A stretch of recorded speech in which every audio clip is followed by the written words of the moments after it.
Okay, so I know it's beautiful, but why did you insist on being out in the field for our video this week?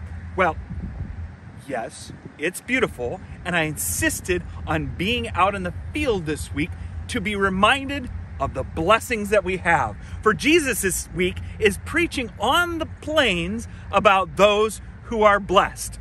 Hence, a flat field, and we're here talking about God's blessings.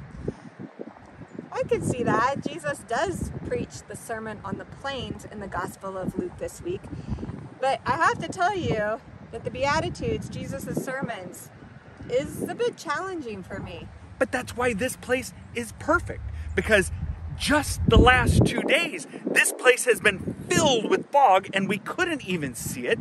And it's in those times that Jesus is speaking about those who are blessed. They're living in those foggy times of life, or they're in those foggy moments when they don't feel like they can see any blessings at all.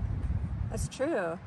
And when you're in the fog and you can't see, it definitely, most certainly doesn't feel like blessings.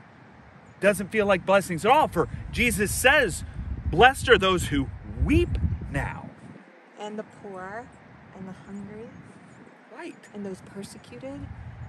It's hard to understand how Jesus is saying that we're blessed in those times.